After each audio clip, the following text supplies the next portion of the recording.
നല്ല പടമാണ്, ഇഷ്ടപ്പെട്ടു. ഇനിയും കാണും, ഇനിയും കാണും പടം. മോഹൻലാലിൻ്റെയും ജിത്തിക്കിൻ്റെയും അവിടെ മോളും നല്ല അഭിനയമാണ്, എല്ലാവരും നല്ല അഭിനയമാണ്. പടം അടിപൊളി. ഇനിയും കാണും. Neethu's academy, India's #1 language academy. ഒന്നും പറയാനില്ല.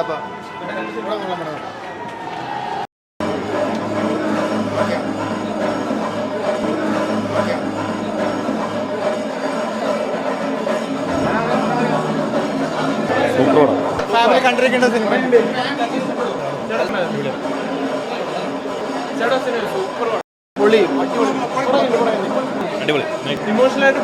മോഹൻലാൽ എന്ന നാട്ടനെ നമുക്ക് തിരിച്ചു കിട്ടിയാണ്. സൂപ്പറായിട്ടുണ്ട് കേട്ടോ. പ്രത്യേകിച്ച് ക്ലൈമാക്സ് സീൻസ്, കോർട്ട് സീൻസ് ഒക്കെ കാലക്കി ഇട്ടിട്ടുണ്ട്. ഇതിൽ ഡയറക്ടർ പറഞ്ഞ പോലെ സസ്പെൻസും കാര്യങ്ങളൊന്നുമില്ല, പക്ഷേ നമുക്ക് കൈയടിക്കാനുള്ള ഒരുപാട് മൂവ്മെൻറ്റ്സ് ഈ പടത്തിലുണ്ട്. പടം പോയി കാണാൻ കൈയടിക്കാനുള്ള ഒരുപാട് മൂവ്മെൻറ്റ്സ് ഈ പടത്തിലുണ്ട്. നമ്മളറിയാലോ ലാലന്റെ ട്രെയിനറല്ലേ, അപ്പോൾ ഡോക്ടർ ചെയ്ത പൊളി പടം, അടിപൊളി. എല്ലാവരും കണ്ടേ പറ്റൂ. ദൃശ്യത്തിന് 1.5 സെയിം തന്നെ, അതിനും അക്രമം. സൂപ്പർ പടം, എല്ലാവരും കണ്ടേ പറ്റൂ. സിനിമ ഇമോഷണലായിട്ട് പിടിച്ചിട്ടാണ് സാധിക്കുന്നത്. അടിപൊളി പടം, ഇതൊക്കെ കണ്ടതല്ലേ. എന്നെ സംബന്ധിച്ച് ഒരു എക്സ്പീരിയൻസ്, ഞാൻ ഒത്തിരി കോടതി വാർത്ത റിപ്പോർട്ട് ചെയ്യാൻ പോയിട്ടുണ്ട്. ആ കോടതി വാർത്ത റിപ്പോർട്ട് ചെയ്യാൻ നമുക്കൊരു എക്സ്പീരിയൻസ് ഉണ്ട്. പക്ഷേ ഇങ്ങനെയുള്ളൊരു വാദങ്ങൾ ഉണ്ടായി ഒത്തിരി അതിജീവിതമാർക്ക് ഇവിടെ നീതി ലഭിക്കും. അതിജീവിതമാർക്ക് നീതി ലഭിക്കാതെ കോടതി റൂമുകളിൽ ഓടി നടക്കുന്ന അതിജീവിതമാരുണ്ട്. അവർക്ക് നീതി ലഭിക്കുന്ന നിലയിലുള്ള ഒരു വാദപ്രതിവാദം ഭയങ്കര എക്സ്പീരിയൻസ് ആണ് നമുക്ക് സിനിമ കണ്ട്. ലാലേട്ടൻ എവിടെയും പോയിട്ടില്ല, ലാലേട്ടൻ ഇവിടെ തന്നെ ഉണ്ടായിരുന്നതിൻ്റെ ഏറ്റവും വലിയ തെളിവാണ് ലാലേട്ടൻ്റെ ഈ സിനിമ.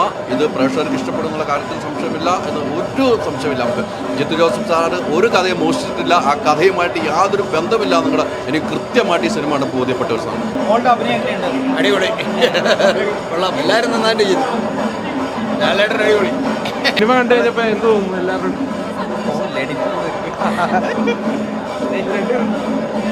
സന്തോഷം. എല്ലാവരും കാണും, നിങ്ങളൊക്കെ കണ്ടോ? കാണും, എല്ലാവരും കണ്ടു. ഒരുപാട് സന്തോഷം, കണ്ടതിൽ ഒത്തിരി സന്തോഷം. എല്ലാവരോടും കണ്ടിട്ട് എന്ത് തോന്നുന്നു? ഭയങ്കര സന്തോഷം. എനിക്ക് എന്താ പറയുക, ഇത് വലിയൊരു സ്വപ്നമായിരുന്നു ലാൽ സാറിൻ്റെ ഒരു സിനിമ ചെയ്യാൻ കഴിയുക, ജിത്തു സാറിൻ്റെ ഡയറക്ഷനിൽ. ഒരുപാട് സന്തോഷം. എനിക്കൊന്ന് പ്രേക്ഷകർക്ക് എല്ലാവർക്കും ഭയങ്കരമായിട്ട് ഇഷ്ടപ്പെട്ടു എന്ന് തോന്നുന്നു. ഭയങ്കരമായിട്ട് വർക്കായി നല്ലൊരു എന്താ പറയുക, എല്ലാവരും നല്ലൊരു റിയാക്ഷനാണ് കിട്ടിയത് തിയേറ്ററിൽ. അപ്പോൾ ഒരുപാടധികം സന്തോഷം. ഈ ക്യാരക്ടറിനെയും അല്ലെങ്കിൽ സിനിമയും എല്ലാവർക്കും ഇഷ്ടപ്പെടുന്നു വിശ്വസിക്കുന്നു. ഇത്ര എക്സ്പെക്ട് ചെയ്തല്ലോ വന്ന പടം, എന്തായാലും കാണാൻ തിയേറ്ററിലൊന്നും എല്ലാവരും കാണും. ക്രിസ്മസ് ലാലേട്ടനെ എടുത്തു. ദൃശ്യം 2 പ്രതീക്ഷ ഒരിക്കലും വരരുതെന്ന് പറഞ്ഞിട്ടുണ്ടായിരുന്നു. നമ്മൾ സാധാരണയായിട്ടില്ല ഒരു ലാൽ സാറിൻ്റെ പടം കാണണം എന്നുള്ള രീതിയിലാണ് വന്നത്. അപ്പോൾ ലാൽ സാറിൻ്റെ സമീപകാലത്തെ പടങ്ങൾ ഏതെടുത്താലും നമുക്കറിയാം, അതിനകത്ത് നമുക്ക് തന്നെ ചില സീനുകൾ കാണുമ്പോഴേക്കും അയ്യോ ലാൽ സാറിൻ്റെ ഈ അഭിനയം മോശമായി പോയല്ലോ എന്ന് പല സ്ഥലത്തും തോന്നിയിട്ടുണ്ടായിരുന്നു. പക്ഷേ ഈ ഒരു പടം നിങ്ങൾ കണ്ടു നോക്കിയോ, അശ്വന്ത് ഗോക്കല്ല ഏതാൾ കണ്ടാലും പമ്പം പടമെന്ന് പറയുമെന്ന് ഞാൻ പറഞ്ഞില്ല. പക്ഷേ ലാൽ സാറിൻ്റെ ഏതെങ്കിലും ഒരു സീനിൽ അങ്ങേര് മോശമായി എന്ന് അശ്വന്ത് ഗോക്ക് പറയുകയാണെങ്കിൽ ഞാൻ എറണാകുളം മോഹൻലാൽ ഫാൻസിൻ്റെ ട്രഷറാണ്, ഞാനത് രാജിവെക്കും.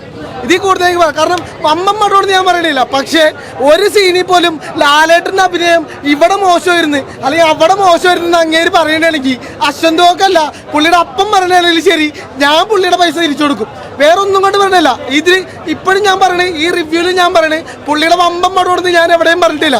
പക്ഷേ ഈ പടത്തിൽ പുള്ളി പറയാണ്, ഈ പടത്തിൽ പുള്ളി ഇപ്പോൾ കൊക്കിൻ്റെ എല്ലാം മിക്ക ആളുകളുടെ റിവ്യൂ എടുത്തു കഴിഞ്ഞാൽ നമുക്കറിയാൻ പറ്റും.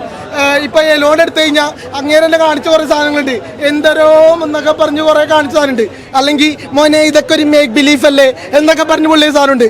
ഇതിൽ ഏത് സീൻ എടുത്തോ, അത് എവിടെ നിന്ന് വേണമെങ്കിലും എടുത്തോ, അല്ലെങ്കിൽ ഏത് സൈഡിൽ നിന്ന് സ്ക്രീൻഷോട്ട് എടുത്തോ, എന്ത് വേണമെങ്കിലും എടുത്തോ, ഇതിൽ എവിടെയെങ്കിലും ലാൽ സാറിൻ്റെ അഭിനയം അല്ലെങ്കിൽ ഇതെന്താണ് ഇങ്ങനെ കാണിക്കുന്നതെന്ന് നിങ്ങൾക്ക് ആർക്കെങ്കിലും അല്ലെങ്കിൽ കണ്ട ആർക്കെങ്കിലും, ചില വിരോധികൾക്കല്ല അല്ലാതെ സിനിമയെ മര്യാദയ്ക്ക് കാണുന്ന വ്യക്തികൾക്ക് തോന്നുന്നുണ്ടെങ്കിൽ പറഞ്ഞോ, ഞാൻ സമ്മതിച്ചു തരാം. അന്ന് എറണാകുളം ട്രഷററിൻ്റെ സ്ഥാനം ഞാൻ രാജിവെക്കും. നമ്മുടെ ഒരു രത്നമാണ്, ഏറ്റവും വലിയ രത്നമാണ് മലയാളത്തിന്റെ. അപ്പോൾ നമ്മൾ അവരെ ഇങ്ങനെ എന്തെങ്കിലും ക്രിട്ടിസൈസ് ചെയ്യുന്നൊക്കെ കാലം കഴിഞ്ഞു. ഇൻഡസ്ട്രി മൊത്തം പുള്ളിയുടെ തോളയിലാണ്, ഒരു ഇൻഡസ്ട്രിയെ തോളം എടുത്തോണ്ട് നടക്കുന്ന ഒരാളാണ്. അപ്പോൾ അതിനെ ഇപ്പം നമുക്ക് ക്വസ്റ്റ്യൻ ചെയ്യേണ്ട ഇതില്ല. ഒരു 500 വർഷത്തെ സാധനം എല്ലാം ചെയ്തു വെച്ചിട്ടുണ്ടെന്നല്ലയോ നമ്മൾ പറയാറുള്ളത്. Totally happy. ഞാനിത് കാണാനായിട്ട് മഹാരാഷ്ട്രയിൽ നിന്ന് വന്നതാണ്. എനിക്ക് ഫസ്റ്റ് ഷോ ലാലേട്ടൻ്റെ കാണണമെന്ന് വലിയ ആഗ്രഹം ഉണ്ടായിരുന്നു. അവിടെ ഒക്കെ മഹാരാഷ്ട്രയിൽ പടം കണ്ടാലും ഇങ്ങനെ ആൾക്കാർ ചത്ത പോലെ കാണുന്നത്. അതായത് ഹീറോ വന്നു കഴിഞ്ഞാൽ ഇങ്ങനെ വിസലൊന്നുമില്ല. ഇത് എനിക്ക് വിസലൊക്കെ എല്ലാവരും കൈ അടിക്കണം ലാലേട്ടൻ വരുമ്പോൾ അതൊക്കെ തോന്നി വന്നപ്പോൾ അതെല്ലാം കിട്ടിയ ഒരു പടത്തിൽ നിന്ന്. ജിത്തു ദോഷം വേറെ ലെവലാണ്. എനിക്കറിയത്തില്ല പുള്ളി എന്താണ് വേറെ ലാംഗ്വേജസിൽ പോയി പടങ്ങൾ ചെയ്യാത്തതെന്ന്. കാരണം പുള്ളിക്ക് മലയാളത്തിൽ തന്നെ അല്ല എല്ലാ ലാംഗ്വേജസും വലിയ വലിയ പടങ്ങളുള്ള ഭയങ്കര പൊട്ടൻഷ്യലുള്ള ഒരു ഡയറക്ടറാണ് ജിത്തു ജോസഫ്. അപ്പോൾ ഈ കേരളത്തിൽ തന്നെ അല്ല എല്ലാ ലാംഗ്വേജസും തിളങ്ങണമെന്നാണ് ആഗ്രഹം. കാണുന്ന കോടതി രംഗങ്ങളിലത്തെ എക്സാഗ്രേഷൻ ഒന്നും ഈ മൂവിലില്ല. ഇത് വളരെ പ്രോപ്പറായിട്ട് ഒരു കോർട്ടിൽ എങ്ങനെയാണ് അതുപോലെ തന്നെയാണ്. ഞാൻ പേഴ്സണലി ഒരു അഡ്വക്കേറ്റ് ആണ്. അപ്പോൾ എനിക്ക് നമ്മൾ സ്ഥിരം കാണുന്ന ഒരു കോടതി അതുപോലെ തന്നെ ഒരു ക്യാമറ വെച്ചെടുത്ത പോലെ അത്രയ്ക്ക് പകർത്തി എടുത്തിട്ടുള്ളൂ. എന്നാൽ സിനിമാറ്റിക് ആയിട്ടുള്ള ട്വിസ്റ്റുകളും അല്ലെങ്കിൽ അത് ട്വിസ്റ്റ് എന്ന് പറയാൻ പറ്റില്ല. നമ്മൾ ആ സിനിമയിൽ കൂടെ നമ്മൾ ഉൾക്കൊണ്ട് പോകുമ്പോൾ ആ ഫ്ലോയിൽ വരുന്ന സർപ്രൈസുകളും കാര്യങ്ങളുമാണ്. അതുപോലെ തന്നെ ഓരോ കഥാപാത്രങ്ങളും നല്ല രീതിക്ക് ചെയ്തിരിക്കുന്നു. പ്രത്യേകിച്ചും ഈ സിനിമയിൽ ലാലേട്ടൻ്റെ ആ വളരെ കൺവിൻസിംഗ് ആയിട്ടുള്ള അഭിനയം, ആ ഇമോഷണൽ ഡെപ്ത് എല്ലാം ഇതിൽ പൂർണ്ണമായിട്ടും വന്നിട്ടുണ്ട്. നല്ലൊരു എക്സ്പീരിയൻസ് തന്നെയായിരുന്നു. അവർ ടീം പ്രോമിസ് ചെയ്തതുപോലെ തന്നെ ഒരു മികച്ച കോർട്ട് റൂം ഡ്രാമ തന്നെയാണ്. എടുത്തു പറയാനുണ്ടെങ്കിൽ നമ്മുടെ ലാലേട്ടൻ്റെ മികച്ചൊരു കംബാക്ക്, അതുപോലെ തന്നെ അനശ്വര രാജൻ, സിദ്ദിഖ് ഇവരുടെ മികച്ച പെർഫോമൻസ് നമ്മൾ എടുത്തു പറയേണ്ടിയിരിക്കുന്നു. അതുപോലെ ടെക്നിക്കൽ വൈസ് ആയാലും മ്യൂസിക്, വിഷ്ണുശ്യാമിൻ്റെ മ്യൂസിക്കും അതേപോലെ മിസ്റ്റർ സതീഷ് കുറുപ്പാണെന്ന് തോന്നുന്നു DOP എല്ലാം നല്ലതുപോലെ തന്നെ ഗംഭീരമായിട്ട് ചെയ്തിട്ടുണ്ട്. ഒരുപാട് ഗൂസ് ബമ്പുകളുണ്ട്. തീർച്ചയായിട്ടും തിയേറ്ററിൽ തന്നെ കണ്ടിരിക്കേണ്ട ചിത്രം തന്നെ. പ്രേക്ഷകരുടെ കൂടെ സിനിമ കാണുമ്പോൾ എന്താ തോന്നിയത്? പ്രേക്ഷകർ മാത്രമല്ല കാസ്റ്റ് കൂടെ ഉണ്ട്. അപ്പോൾ അവരുടെയൊക്കെ ഒപ്പമാണ് കണ്ടത്. അപ്പോൾ കൂടെ അഭിനയിച്ചപ്പോൾ എനിക്ക് നേരിട്ട് വിറ്റ്നസ് ചെയ്യാൻ പറ്റിയ കുറേ മൊമെൻറ്റ്സ് ഉണ്ട്. ലാലേട്ടൻ്റെ ഒരുപാട് ഭാവപ്രകടനങ്ങൾ എനിക്ക് നേരിട്ട് കാണാൻ പറ്റിയ വലിയൊരു മൊമെൻറ്റ്സ് എനിക്ക് കിട്ടിയിരുന്നു. കൂട്ടത്തിൽ എനിക്ക് അത്രയും സപ്പോർട്ടായിട്ടും എൻ്റെ കൂട്ടത്തിൽ നിന്ന ക്രൂ, ഇപ്പം അതിന് പിന്നിൽ പ്രവർത്തിച്ച സഹപ്രവർത്തകരായിട്ടുള്ളവർ ഇവിടെ ഉണ്ട്. അവർക്കൊക്കെ കൂടി ഒപ്പം ഇരുന്നിട്ട് കാണാൻ പറ്റിയത് വലിയൊരു സന്തോഷമാണ്. അപ്പോൾ അതിൻ്റെ ഒരു എക്സൈറ്റ്മെൻറ്റിലാണ് ഇപ്പോൾ ഇവിടെ നിൽക്കുന്നത്. സിനിമയിൽ പ്രത്യേകതരം 4 ക്യാമറ അറ്റ് എ ടൈം വെച്ച് ഷൂട്ട് ചെയ്തിരിക്കുകയാണല്ലോ സാർ. അപ്പോൾ എഡിറ്റ് പാറ്റേണിലും ഇതുവരെ കാണാത്ത കോർട്ട് ഡ്രാമകളുടെ ഒരു പാറ്റേൺ പിടിക്കാൻ നോക്കിയിട്ടുണ്ട് എഡിറ്റിങ്ങിൽ ഏറെക്കുറെയൊക്കെ. എന്തൊക്കെയാണ് പുതിയത് ട്രൈ ചെയ്യാൻ നോക്കിയത് എഡിറ്ററെന്നുള്ള രീതിയിൽ? പുതിയത് ട്രൈ ചെയ്യുക എന്നുള്ളതല്ല, ഒരേ സമയം എല്ലാ ഇമോഷൻസും ക്യാപ്ചർ ചെയ്യുക എന്നുള്ളതായിരുന്നു. പിന്നെ ഫുട്ടേജ് ഇത്തിരി കൂടുതലായിരുന്നു. അങ്ങനെയൊന്നും നോക്കിയിട്ടില്ല. അത് 4 ക്യാമറ. അപ്പം ആസ് എൻ എഡിറ്റർ ടെക്നീഷ്യൻ എന്നുള്ള രീതിയിൽ എനിക്ക് നല്ല പണിയുണ്ടായിരുന്നു. പക്ഷേ അത് ഞാൻ നന്നായി ചെയ്തു എന്നാണ് എൻ്റെ വിശ്വാസം. പിന്നെ അത് ഓഡിയൻസിൻ്റെ കൂടെ ഇരുന്ന് കണ്ടപ്പോൾ അതിൻ്റെ സന്തോഷം. ലാലേട്ടൻ്റെ ലൈവ് റിയാക്ഷൻസ് ഏറ്റവും ആദ്യം ഒരു മോണിറ്ററിൽ കാണുന്ന ഒരാൾ, അതായത് ഡയറക്ടർ അല്ലാതെ കാണുന്ന ഒരാൾ എന്നുള്ള രീതിയിൽ അത് എത്രമാത്രം എക്സൈറ്റിംഗ് ആയിരുന്നു? ഏറ്റവും നാച്ചുറലായ അദ്ദേഹം നമുക്ക് തിരിച്ചു കിട്ടുന്നു. അത് കണ്ട ഫീലിംഗ് എങ്ങനെയുണ്ട്? അത് ഇല്ല, ഞാൻ ഷൂട്ടിങ്ങിന് ലൊക്കേഷനിൽ തന്നെ കൂടെ ഉണ്ടായിരുന്നു. അതുകൊണ്ട് അതെല്ലാം ലൈവായിട്ട് തന്നെ കാണാൻ പറ്റിയിട്ടുണ്ട്. ഇതിലിപ്പോൾ നമ്മുടെ സിനിമയിലേക്ക് വരാത്ത എന്തെങ്കിലും ഡിലീറ്റഡ് സീൻസ് എന്തെങ്കിലും റിലീസ് ചെയ്യാൻ പ്ലാൻ ഉണ്ടാവുമോ? ഇല്ല, അങ്ങനൊന്നുമില്ല. അതെല്ലാം സ്ക്രിപ്റ്റിൽ തന്നെ എല്ലാം ഭയങ്കരമായിട്ട് ഫിൽട്ടർ ചെയ്ത്. കാരണം സാർ ഇൻ്റർവ്യൂസ് തന്നെ പറഞ്ഞിട്ടുണ്ടാവല്ലോ, ഭയങ്കര കോർട്ട് റൂം ആയതുകൊണ്ട് അത്രയ്ക്ക് സൂക്ഷിച്ചാണ് എടുത്തിരിക്കുന്നത്. ഇതിലെ പോസ്റ്റ് ക്രെഡിറ്റിലെ 2 സീനുകൾ കാണുമ്പോൾ എല്ലാവരും കരഞ്ഞുകൊണ്ടാണ് തിയേറ്ററിൽ നിന്ന് ഇറങ്ങി വരുന്നത്. ആ സീനുകൾ എഡിറ്റ് ചെയ്യുന്നത് എങ്ങനെയുണ്ടായിരുന്നു? ഞാൻ എൻ്റെ ജീവിതത്തിൽ ആദ്യമായിട്ട് ഒരു സീൻ എഡിറ്റ് ചെയ്തപ്പോൾ എൻ്റെ കണ്ണ് നിറഞ്ഞ ഒരു സീൻ അതായിരുന്നു. ആക്ടിങ് ആയാലും എല്ലാം നൈസായിട്ട് വന്നിട്ടുണ്ട്. എനിവേ ഫാമിലി ഓഡിയൻസിന് മസ്റ്റായിട്ടും തിയേറ്ററിൽ എക്സ്പീരിയൻസ് ചെയ്യാനുള്ള ഒരു ഹൈലി ഇമോഷണൽ കോർട്ട് റൂം ഡ്രാമയാണ്. തിയേറ്ററിലിരുന്ന് കാണുമ്പോൾ ഉള്ള ഒരു എന്താ പറയണ്ടേ, ലാലേട്ടൻ ഫാൻസും എല്ലാവരും കോർട്ട് റൂമിലെ ലാലേട്ടൻ്റെ ഡയലോഗ്സൊക്കെ കേൾക്കുമ്പോഴത്തേക്കും ആ കൈയടിയും ഒക്കെ തന്നെയാണ് നമ്മൾ ആഗ്രഹിച്ച് വന്നത്. നമ്മളെല്ലാവരും ലാലേട്ടൻ്റെ സിനിമകൾ കണ്ടിട്ടുണ്ട്.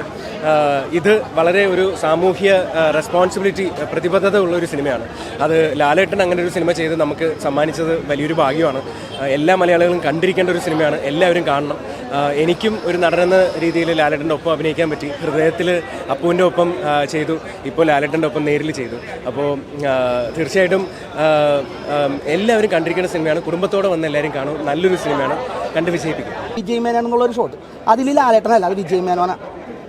അവിടെ നിന്ന് തുടങ്ങി പടം മഞ്ഞ്. പക്ഷേ ഈ സിനിമയിൽ ഞെട്ടിച്ച റോള് അനശ്വര. ഈ സിനിമ കാണുമ്പോൾ പ്രതീക്ഷിക്കും മുമ്പ് ഈ ഒരു റോള് അനശ്വര എങ്ങനെ ചെയ്യും, അനശ്വരയിലായിരിക്കണം കാര്യം പടത്തിൻ്റെ A to Z. അവളെങ്ങനെ ഈ ക്യാരക്ടർ മുന്നോട്ട് കൊണ്ടുപോകുന്ന വെച്ചാലാണ് ഈ പടത്തിൻ്റെ വെഡിക്ക് നമുക്ക് കിട്ടുള്ളൂ. പക്ഷേ എടുക്ക അവാർഡ് കൊടുക്കാൻ അനശ്വരക്ക് അതേ പറയാനുള്ളൂ. കാരണം ഓരോ ഷോട്ടുണ്ട്, ഒരു 3 വെട്ടിക്കൽ സീനറിനുണ്ട് അനശ്വര കാണിക്കുന്നത്. അതായത് ജിത്തു പറഞ്ഞ പോലെ പല 4 ആംഗിളിൽ നിന്ന് 4 ക്യാമറ എടുത്തിട്ട് ഒരു കോർട്ട് റൂം മൊത്തം ഇങ്ങനെ ചെയ്തേക്കുക. അതിൽ ഓരോരുത്തരുടെ ഇമോഷൻസ് എങ്ങനെ ക്യാപ്ചർ ചെയ്യണം അത് പക്ക. അതിൽ അനശ്വരയുടെ ഒരു സീനുണ്ട്, അത് നിങ്ങൾ കാണുക മനസ്സിലാവും. ഒരു 3 വെട്ടിക്കൽ സീനുണ്ട്, അതൊക്കെ വെറുതെ പക്ക ബ്ലൈൻഡ് ആയിട്ടുള്ള ആൾ സൗണ്ട് കേട്ടിട്ട് എങ്ങനെ എടുക്കുന്നു. അനശ്വര, അത് കഴിഞ്ഞിട്ട് പിന്നെ സിദ്ദിഖ് സാർ, അങ്ങേർക്ക് മാത്രമേ ചെയ്യാൻ പറ്റുള്ളൂ ഈ റോള്. Very perfect. കാര്യം ലാലേട്ടനെ കൂടി നിൽക്കുമ്പോൾ എങ്ങനെ ലാലേട്ടനോട് ഇത്തിരി ഒച്ചത്തിൽ സംസാരിച്ചിട്ട് ലാലേട്ടനെ താഴ്ത്തണം, അത് സിദ്ദിഖിനെ പറ്റുള്ളൂ. സിനിമയിലത്തെ ഏറ്റവും പെർഫെക്റ്റ് സംഭവം കാസ്റ്റിംഗ് ആണ്. അതേപോലെ ജഡ്ജിയായിട്ട് അഭിനയിച്ച ആൾ, പേര് എനിക്കറിയില്ല, അയാൾ ലെഫ്റ്റ് ഹാൻഡിൽ എഴുതുന്നത് തന്നെ എന്താ ഒരു ഓതന്റിക് കോട്ടം എന്നൊക്കെ പറഞ്ഞില്ലേ, പെർഫെക്റ്റ് ആണ്.